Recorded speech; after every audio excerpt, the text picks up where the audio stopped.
This global conspiracy that I've been exposing for 3 decades is basically the hijacking of human perception. Because if there's a few of you, and compared with the target population of 7.5 billion, something like that now, the number of people in full knowledge of what they're doing is tiny. Hundreds, thousands. Thousands maximum. At the core, hundreds at the core. At the core of the core, even less. Come out of the womb and immediately you're influenced by your parents in terms of your perceptions. And they're not being malevolent, most of the time anyway, the vast majority, but they've been through the system you're about to go through, the process you're about to go through.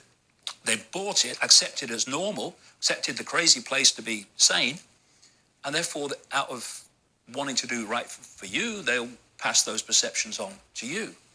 And then, this, you know, take a deep breath, take a step back, look at it again. When you think about it, Brian, you know, you come out of the womb, and within 4 years, you've only just got here. You're sitting at a desk with an authority figure representing the state's version of everything in front of you, telling you when you have to be there, when you can leave, when you can speak, when you can go to the toilet, when you can eat, what is, what isn't, what's possible, what's not possible, and the nature of everything.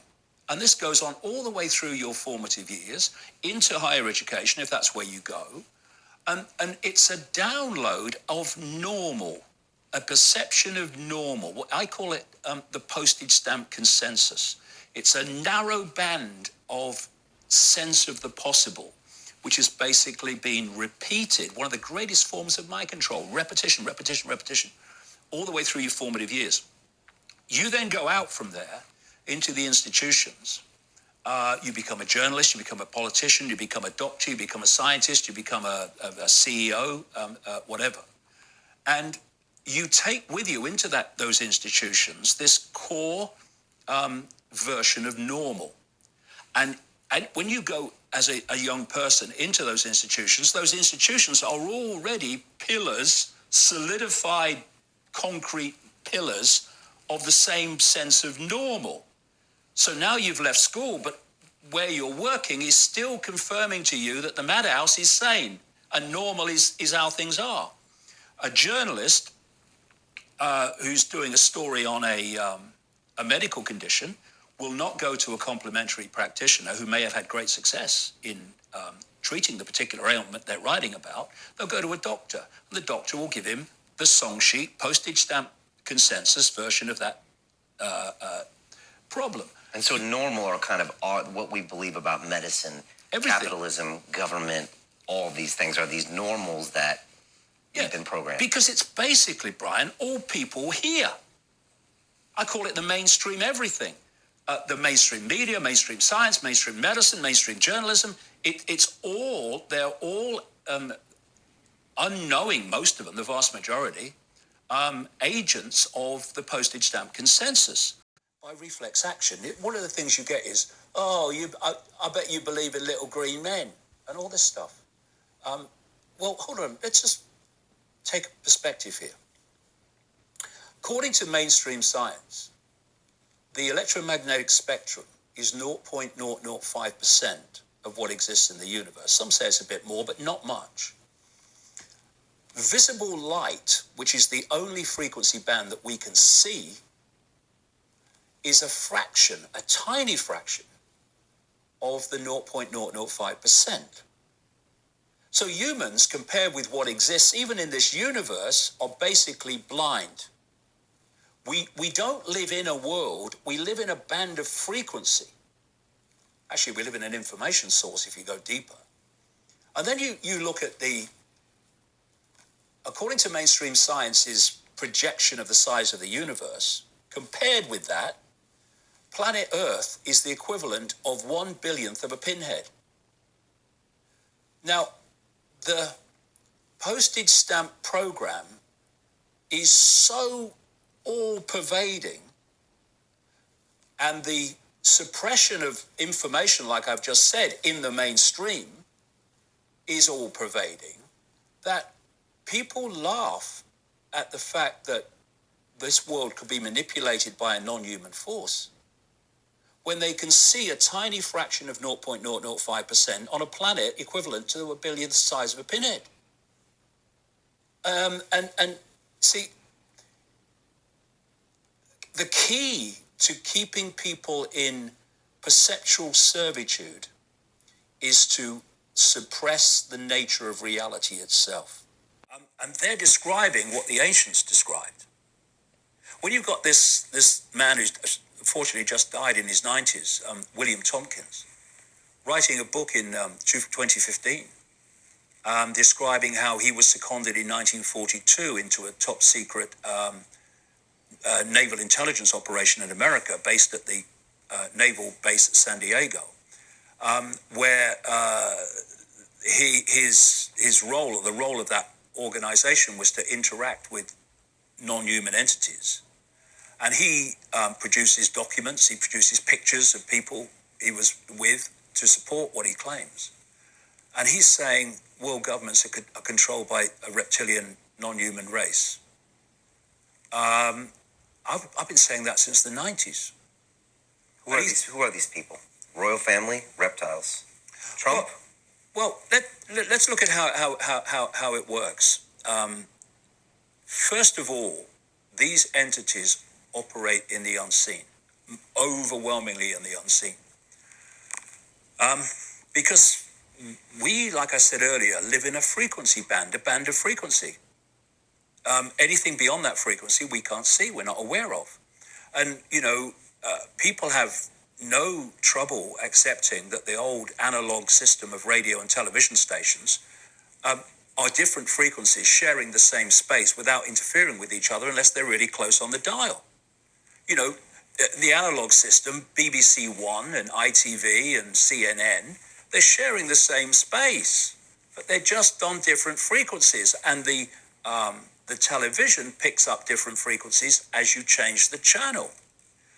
Well, in the same way, worlds or realities, it's a better term, are sharing the same space without interfering with each other unless they're very close on the dial. And at that point where they're close on the dial and there is some form of interaction, that's what we call ghosts and paranormal activity. And so these, not just reptilian, but other non-human entities, are operating just outside of the human sight. And they have to have vehicles within our frequency band, within our world, that represent their interests, that are basically vehicles for them to manipulate our society. And so particular bloodlines were created that are hybrids, part reptilian, not always reptilian, but part reptilian, part human, which is the origin of the royal aristocratic bloodline whole order of the ages. The ancient Chinese emperors used to claim the right to be emperor because of their descendants from the serpent gods. And the reason that these royal bloodlines and aristocratic bloodlines have incessantly, obsessively interbred is because they're holding this hybrid genetic program. And for a long time, they ruled because they were the special bloodline. What is it? Just down the road from us now in London, we have a head of state, even today, who is head of state because of her bloodline. The Queen. The Queen. If she was a different bloodline, she might be cleaning the throne, not sitting on it. Much of the world, as humanity started to awaken a bit more from its civility to these royal bloodlines, they couldn't sustain it any longer. And so the royal in-your-face control started to disperse. It's still around in some areas, like we still have a monarchy in here and the Commonwealth countries, but in lots of countries it disappeared. But these bloodlines didn't. And their sense of being special and being, quote, royal never ended either. And so they moved into the dark suit professions of banking, of politics, of what all the dark super professions, government administration, etc. And they've gone on running the show ever since, while not being overtly royal. And of course, what happened with the so-called Great British Empire, or these other European empires, is these bloodlines went all over the world, and they imposed themselves in the North America, in South America, in Australia, all over the world. And they've gone on controlling ever since. But when you look at the situation from just a general population perspective, everything seems to be unconnected. People seem to be unconnected. But when you go deep into the shadows, they're not unconnected. What you have is a structure, a global structure, which is like a spider's web. A very good way of describing it. At the center is the spider. That's this reptilian and other non-human force, which is operating in the unseen. The strands immediately around the spider are the most exclusive secret societies. Such as? Well, you won't even be able to name them. Some of them don't even have names, so they're harder to establish. They're really exclusive groupings of people who are close enough to the spider to know the big picture. You come out from them, they're people you'll never see in the public arena. You come out from them, and then you start hitting secret societies that we do know of. And when I say the Freemasons, Knights of Malta, Knights Templar, the Inner Circle of the Jesuit Order, Opus Dei, etc., I'm not talking about everybody who's a Freemason. Nothing like. These structures, not these secret societies, are fiercely compartmentalized. You're looking at the inner core of these organizations, not most of its membership, who are clueless about what that organization is really about. But the people within these secret societies who are kept in the dark are a wonderful front, unknowing front, which these others can hide behind. So you keep coming out from the spider, and eventually you hit what I call the cusp organizations, where the hidden meets the seen. So here you will find the Bilderberg Group, the Council on Foreign Relations in America, the Trilateral Commission, the Club of Rome, which was created to manipulate the environment to justify global transformation, and organizations like that. And then you come into the scene, and you're into governments, you're into the banking system, you're into corporations, you're into media ownership, etc. And to the public looking on, the decisions that impact upon the world and impact upon their lives are being made in the world of the seen, being made by politicians, they're being made by bankers and what have you. But ultimately, the plan for the total subjugation of humankind is coming from the spider, and it's playing out through this structure. And this is why, what I've been doing, Brian, is I've been going around the world in the last 18 months talking. What I've been setting out in this 10-hour talk is the background and also the wish list, how they want the world to change and how they want to change it and what they want to introduce. So every time I go into a country, I usually get there 4 or 5 days early, and I've got a checklist from the talk of all the things that, because America's further ahead of anybody, and Britain too. But what I have this checklist, and it might be Australia, it might be the Balkans, it might be Serbia and those countries, it might be anywhere in Europe, it might be America, Canada. Every time I go into a country, check, check, check, check. Same things are happening everywhere. What are some of those things? Some countries obviously are further ahead, like America, Britain, etc., but they're all moving in that direction. Well, first of all, you have the incessant centralization of power. You have the gathering police state. You have the disappearance of cash.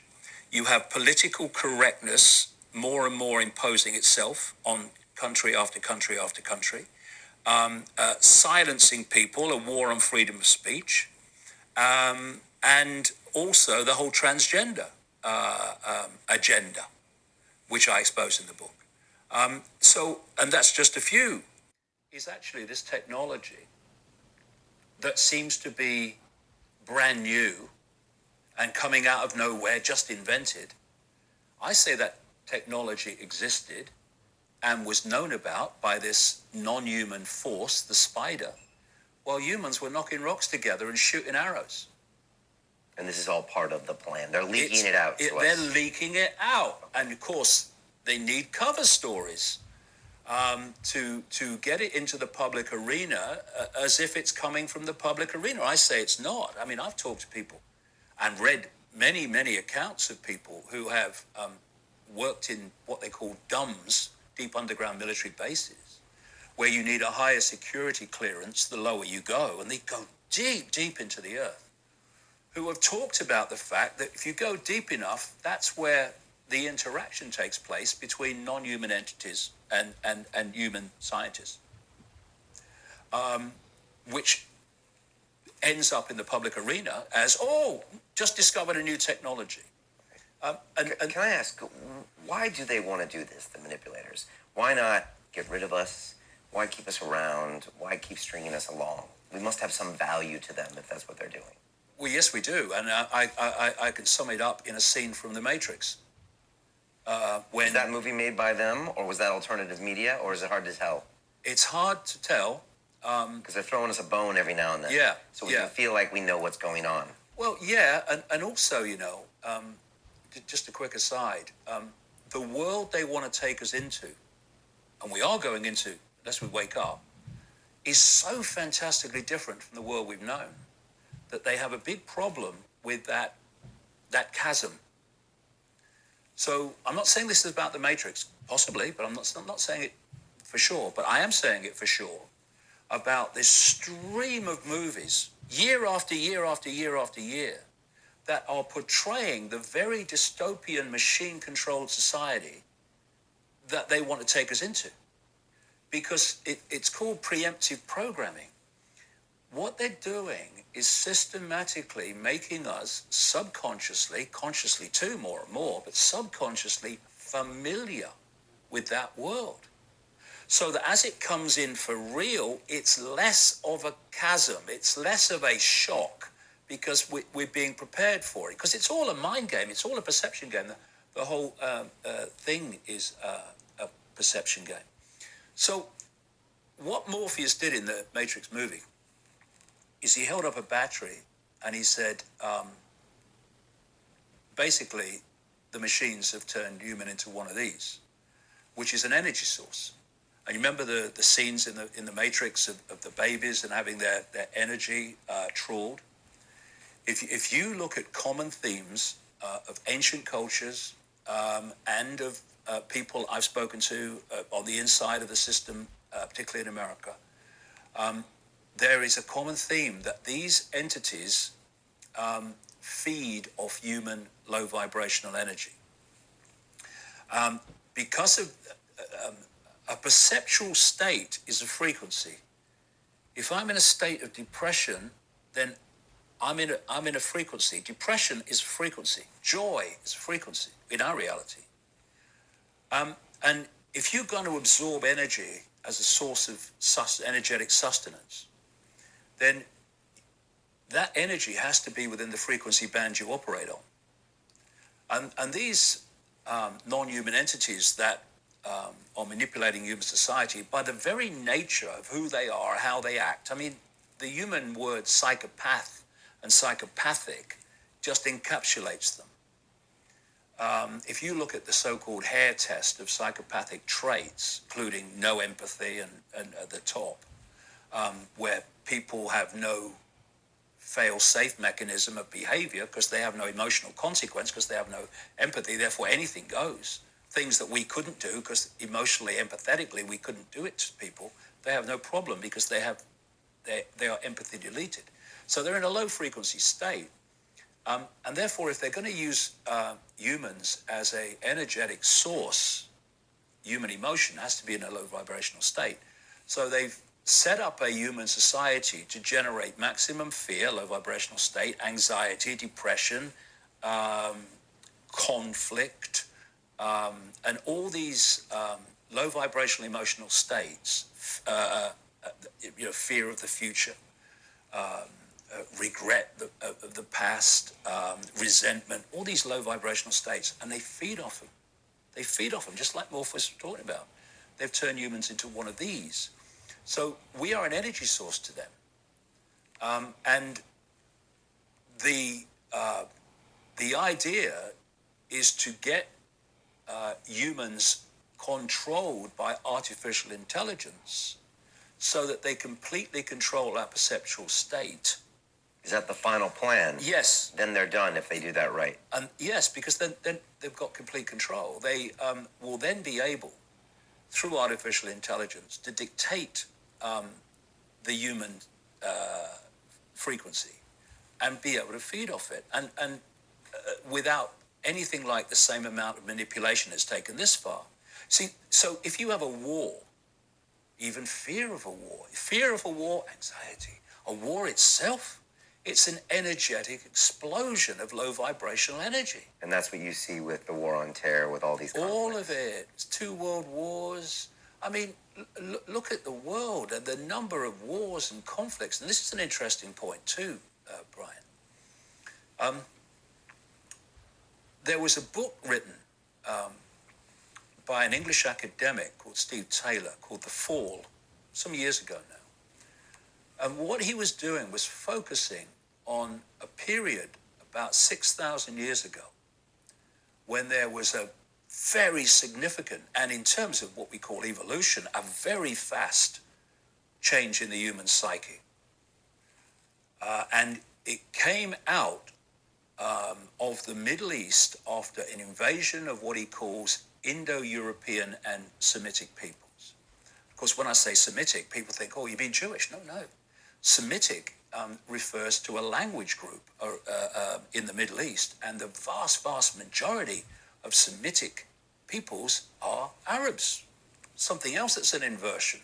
People, well, no, just Jewish and it's Semitic. No, it's not. So it was Indo-European and Semitic peoples. And from these violent invasions around 6,000 years ago, this new psyche came out of the Middle East up into Europe and eventually through the empires of Europe all over the world. And it was a psyche that that saw everything very differently to what had gone before. According to Steve Taylor, before this change of psyche, there was no war as we know it. There was no male-dominated society as we know it. There was no hierarchy as we know it in terms of hierarchy of wealth. There was no bricks and mortar religion as we know it. And one cultural academic, Rian Esler in America, called it the Great Change, a change that basically has never been seen before. And as the European empires, with this new psyche, as Taylor calls it, started going around the world, they were imposing this new psyche on the native peoples. They would go into Africa, they'd go into Asia, South America, the Native Americans, they would go into Australia and the Aboriginal people, and they would take the place over. They would marginalize the old psyche, if you like, or the ancient knowledge. As a great friend of mine, Credo Mutwa, a Zulu shaman who's now in his 90s, said to me, he said, when the Europeans came into South Africa, they milked the minds of the shaman to find out what they knew and then killed them. That there's a reality and get them to snap out of it. Yeah, I mean, you look at the millions of people now that have had these near-death experiences, and when they've left the body, when the body's died. What is the body? The body, because we call about the physical body, the body's not actually physical. This is why shape-shifting is possible. If the body was solid and physical, shape-shifting would be impossible. You can't shape-shift a solid physical body to a solid physical body. It's I haven't ridiculous. seen a shape-shift, so I don't know. Have you? Well, I've seen eyes go, yeah. I've seen eyes go. Have you met one of those reptilians? I've seen eyes go. Okay. Yeah, I've seen eyes change from round pupil to slit pupil. Okay, I'm not one of them, but, am I? No. Okay, good. But do they know that they are? Do they know they're complicit always? Some do, some don't. Okay. Most don't. Things like schizophrenia has many causes, but there is a schizophrenia in these people because which part of this dual field, this hybrid nature, is calling the shots at different points. They sound very powerful, David. How will this play out? Do we have any chance against them, or do you not care because you've been open to a new reality and you are not gonna give up until you try to convince everyone of the reality you know? No, I'm not trying to convince anybody. Okay. That's the big important point. The last thing we need is someone else standing up saying, "I've got all the answers. Listen to me, and everything will be fine." Saying is in the book is that that is technologically mirroring the very reality that we're experiencing. So we can tap into our cosmic internet if we can get on the right frequency. Yeah. Well, we tap into the cosmic internet, whatever frequency we're on. That's the point. The frequency we're on dictates what part or information we are connecting with within this cosmic internet Wi-Fi. Because, again, let's come back to perception. When people go on the internet, they have a vast worldwide choice of websites, of subjects, of everything you can even imagine. What makes them choose to go to this website or that website is their perception. Their perception of what they like, what they believe, what they don't believe, dictates where they go. In the same way, but in a slightly different process, I'm saying that that's actually what we're doing all the time. Because this cosmic internet is like a quantum field of possibility and probability waiting to manifest. And we are interacting with it. But the scale at which we're interacting with it and the frequency at which we're interacting with it is dictated by our perception. So if we have a perception of Ethel on the checkout or Bill driving the bus, and that's not just an experience, that's who you are, then your perception of self means you're going to operate on a very narrow band of frequency as you interact with this cosmic internet. And basically, life's going to be a self-fulfilling prophecy because what it does, it's confirmation bias. I would go further and say it's actually a feedback loop. Okay. A feedback loop for this reason. And again, you can see why people think you're crazy if without the background information about reality itself. But how are we creating reality, which will lead me back to this feedback loop?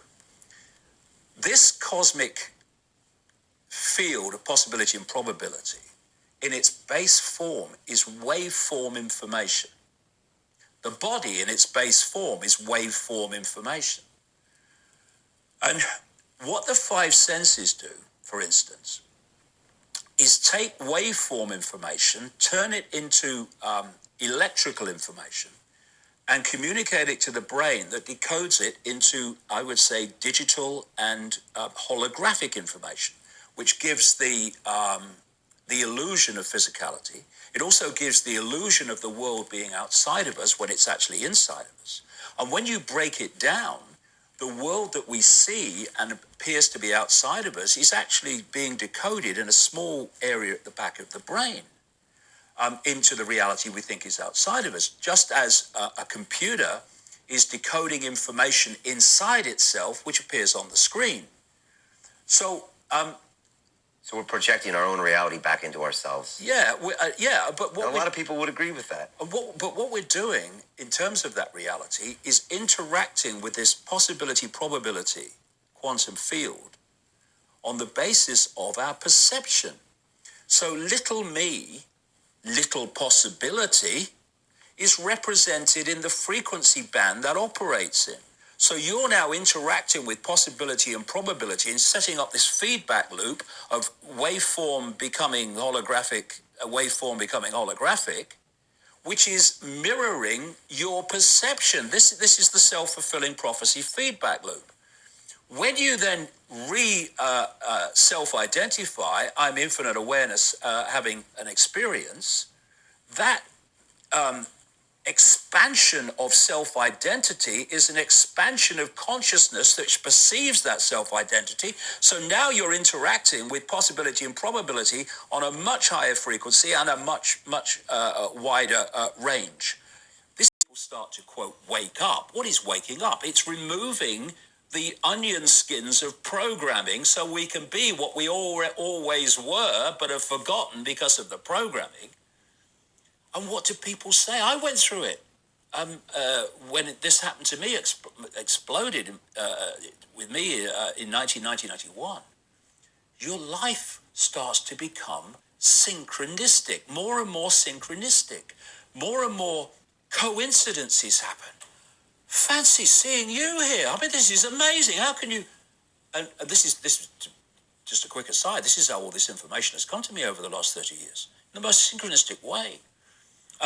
Why? Because you're interacting with possibility and probability in a much bigger range and a higher range of frequency of possibility. And therefore, you're setting up another feedback loop where you have all this possibility and probability, far more than that, which you can manifest into a reality. So life becomes an adventure. You start to be able to manifest things and do things that someone else would say, well, you're just lucky or whatever. No, it's not. It's what you're manifesting.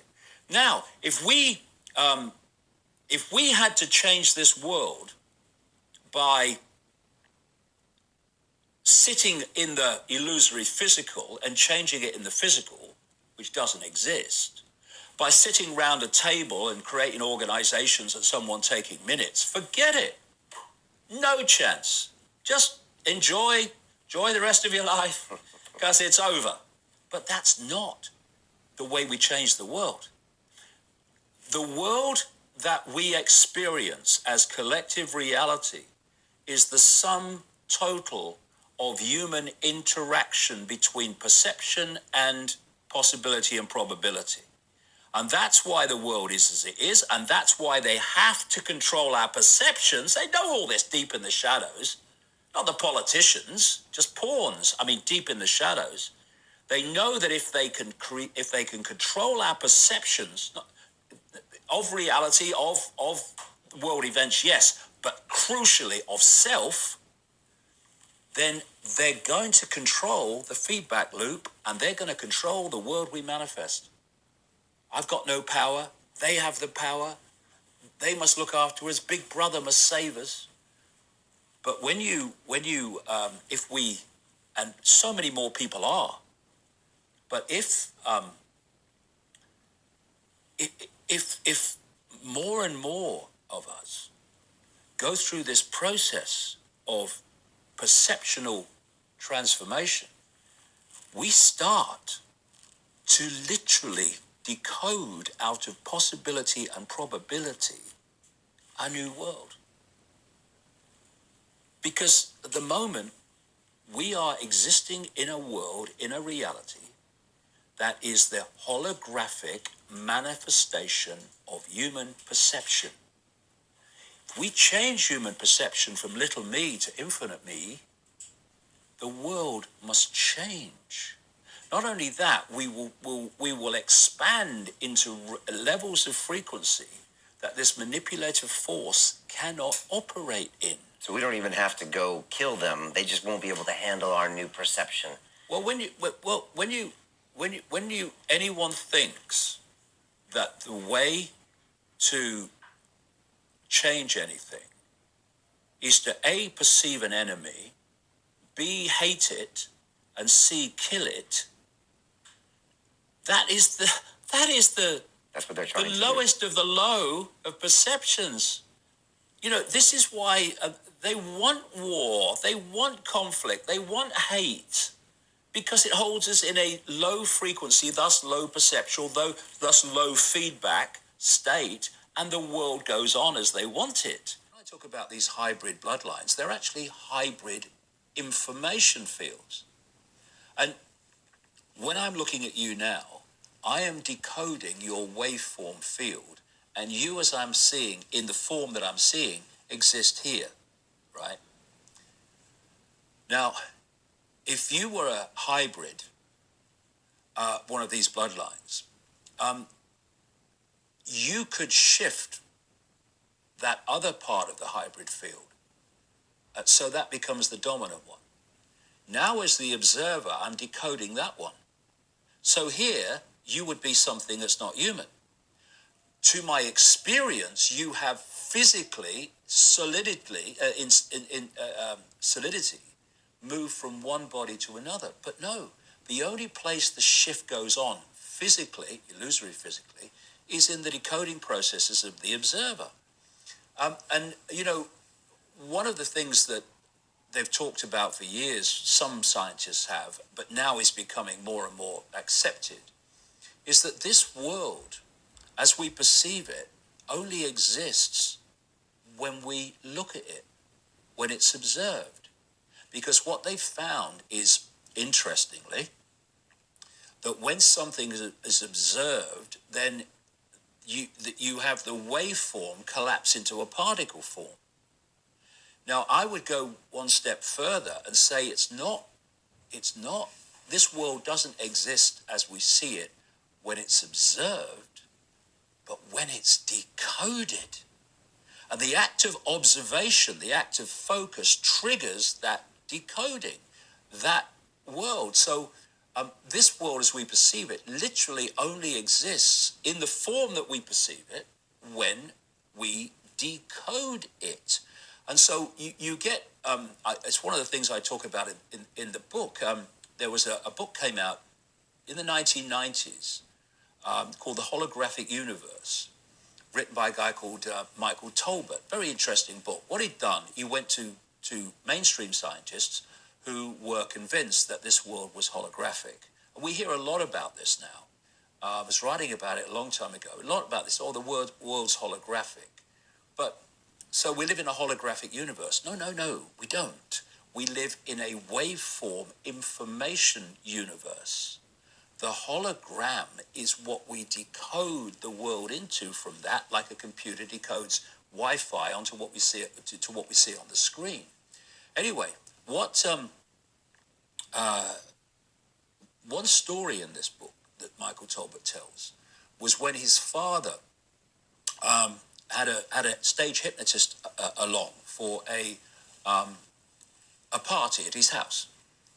And he describes how this hypnotist had this man sitting in a chair like you, and I think his name was Tom, and he put him through the party tricks by manipulating what? Manipulating his perceptions.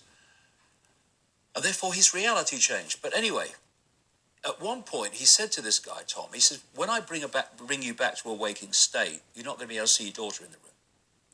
So then he leads the daughter to stand right in front of her father. So he's looking into her belly, right? So he then brings him back apparently to a waking state. And he says, can you see your daughter in the room, Tom? Tom's looking around. He says, no. She's here. Can't see her. The hypnotist goes behind the back of the daughter, puts his hand in the small of her back and said, I'm holding something, Tom. What am I holding? And Tom's going, well, you're holding a watch. It's obvious to him. His daughter's between him and the watch. He said, there's an inscription on the watch, Tom. Can you read it? He peered forward. He read the inscription. His daughter's between him and the watch. You say that to a mainstream scientist. Load of rubbish. You know, a Richard Dawkins or whatever. Load of rubbish.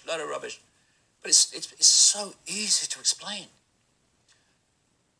Everything in its base form is waveform. And we decode that into this reality. So his daughter is in waveform, not in his five sense reality, in waveform. If he doesn't decode that waveform field into a holographic expression of it, reflection of it, then he won't be able to see her because she's not operating in his five sense reality. What the hypnotist has done with the hypnotic suggestion is he has, in effect, firewalled Tom's brain from decoding that field. Everyone else in the room is laughing, shaking their heads because they've not been through that cut off, that blocking of her field being decoded. So to them, she's standing there in front of him in solid form, holographic form here. But he hasn't decoded that into holographic form. So in his 5 sense holographic reality, she doesn't exist. And if she doesn't exist, he can see what's behind her. And this is, you see, when you get to looking at the world like this, and then you think that all the institutions that run the world and dictate human perception, education, academia, politics, journalism, on and on it goes. Medicine, science, apart from the cutting edge of it, they're all making decisions and they're all communicating how things are, postage stamp consensus, from the perspective of a reality that does not exist.